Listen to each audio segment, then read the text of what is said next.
నాన్నగారు గవర్నమెంట్ స్కూల్లోనే చదివారు. అందుకోసం గవర్నమెంట్ స్కూల్లోనే చదవాలనుకున్నాను. మా పాప కూడా లేకపోతే ఈ స్కూల్ మూతేస్తారని చెప్పేసి నేను కంటిన్యూ చేయడం జరుగుతుంది. ఆ ఒక్క మేడం ఉన్నా కానీ అన్ని క్లాసులు కూడా చెప్తుంది. మెయిన్గా గురుకులాలు వచ్చాక తగ్గడం జరిగిందండి. ఆ అమ్మాయి యాబ్సెంట్ ఉండదు, నేను కూడా యాబ్సెంట్ ఉండదు.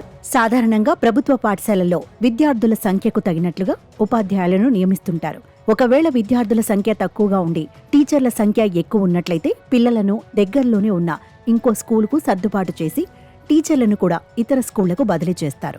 కానీ ఖమ్మం జిల్లాలోని ఓ పాఠశాలలో మాత్రం ఒకే టీచర్, ఒకే స్టూడెంట్ ఉన్నారు. ఖమ్మం జిల్లా వైరా మండలం నారపనేనిపల్లి గ్రామంలోని ప్రాథమికోన్నత పాఠశాలలో 1వ తరగతి నుండి 7వ తరగతి వరకు చదువుకునే సౌలభ్యం ఉంది.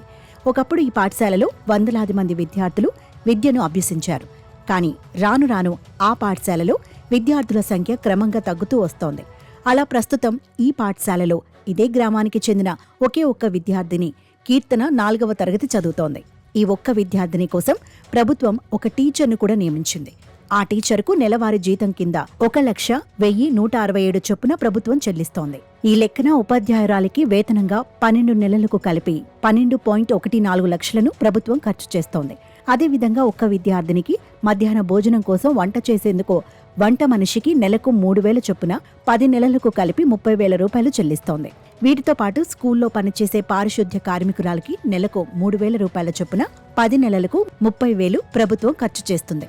ఇక స్కూల్ మెయింటెనెన్స్ గ్రాంట్ కింద 5,000, స్పోర్ట్స్ గ్రాంట్ కింద మరో 5,000 మంజూరు చేస్తుంది. అన్ని లెక్కలు కలిపి ఈ ఒక్క విద్యార్థినిపై ప్రభుత్వం ఈ విద్యా సంవత్సరం సుమారు 12.84 లక్షల రూపాయలను ఖర్చు చేస్తోంది. అయితే ఆ ఒక్క విద్యార్థిని పాఠశాలకు హాజరు కాకపోతే ఆ రోజు ఉపాధ్యాయురాలు ఖాళీగా ఉండాల్సి వస్తుంది. కానీ తాను ప్రతిరోజు స్కూలుకు హాజరవుతున్నానని విద్యార్థిని అంటోంది. ప్రభుత్వ స్కూల్లో చదువుకోవడమే నాకు ఇష్టమని తెలిపింది. నాన్నగారు గవర్నమెంట్ స్కూల్లోనే చదివారు. అందుకోసం గవర్నమెంట్ స్కూల్లోనే చదవాలనుకున్నాను. ప్రభుత్వం గవర్నమెంట్ స్కూల్ ఏర్పాటు చేసింది. అందుకోసం నేను గవర్నమెంట్ స్కూల్లోనే చదువుతాను. అందుకోసం అందరూ నాలా గవర్నమెంట్ స్కూల్లోనే చదవాలని అనుకుంటున్నాను. ఈ ప్రభుత్వం కూడా సహకరించాలని అనుకుంటున్నాను. రేవంత్ రెడ్డి గారు మా స్కూల్ని ఇలానే ఉంచి ఇంకా మరింత విద్యార్థుల్ని ఇలాగే చేర్పించాలని అనుకుంటున్నాను. నాకు సహకరించాలని కోరుకుంటున్నా. అయితే ఈ వ్యవహారంలో భిన్న వాదనలు వినిపిస్తున్నాయి. ప్రభుత్వం ఒక్క విద్యార్థిని విద్య కోసం 12.84 లక్షలు ఖర్చు చేయడం ఏమిటని కొంతమంది ప్రశ్నిస్తున్నారు. మరోవైపు చైనాలో ఓ విద్యార్థిని కోసం అక్కడ ప్రభుత్వం రైలునే నడిపిందని, నారపనేనిపల్లి పాఠశాలలో ఒక విద్యార్థిని కోసం ప్రభుత్వం లక్షలాది రూపాయలు ఖర్చు పెట్టడంలో తప్పేమీ లేదంటూ కొంతమంది అభిప్రాయాన్ని వ్యక్తం చేస్తున్నారు. అయితే ఈ స్కూల్లో విద్యార్థులను చేర్పించేందుకు ఎంతగానో కృషి చేస్తున్నామని విద్యార్థిని తండ్రి తెలిపారు. పోయిన సంవత్సరం 6 పిల్లలు ఉన్నారు ఈ స్కూల్లో మా పాపతో పాటు. ఈ సంవత్సరం వాళ్ళకి గురుకుల పాఠశాలలో సీట్ వచ్చిందని చెప్పేసి అందరూ వెళ్ళిపోయారు. మా పాప ఒక్కతే ఉంది.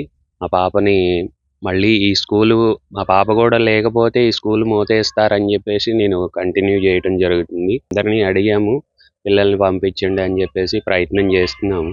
కాకపోతే ఎవరు పంపించట్లేదు. ఈ సంవత్సరం కాకపోతే వచ్చే సంవత్సరమైనా పిల్లల్ని తీసుకొచ్చే ప్రయత్నం చేస్తాం. ఒకసారి స్కూలు మూత పడింది అంటే మళ్ళీ దీన్ని తెరిపించడం చాలా కష్టమైన విషయం. అది గ్రామస్తులందరూ కూడా తెలుసుకోవాల్సిన విషయం. ప్రైవేట్ స్కూళ్ళల్లో చదివించే వాళ్ళే ఉండరు.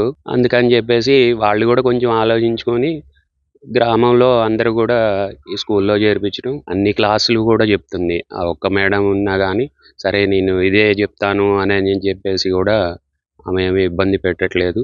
ఒక్క పాప అయినా కానీ నేను చెప్తాను అని చెప్పేసి గట్టిగా, పాప కూడా మంచిగా ఇంట్రెస్ట్గా బాగా చదువుతుంది. 6 ఏళ్ళ నుంచి చేస్తున్నాను ఇక్కడ. స్ట్రెంగ్త్ ఇక్కడ గ్రాడ్యువల్ గా తగ్గుతూ వచ్చిందండి. అంతకుముందు 6 మెంబర్స్ ఉన్నారు, అంతకుముందు ఇయర్స్ 9 మెంబర్స్ ఉన్నారు. మెయిన్ గా గురుకులాలు వచ్చాక తగ్గడం జరిగిందండి. ఆ అమ్మాయి యాబ్సెంట్ ఉండదు, నేను కూడా యాబ్సెంట్ ఉండను. ఎందుకంటే వేరే ఆల్టర్నేట్ దొరకదు కాబట్టి మాకు ఏ సెలవులు అవైల్ చేసుకోవడానికి ఉండదు. మేము ఇద్దరం కంటిన్యూషన్ గా వస్తాం స్కూల్.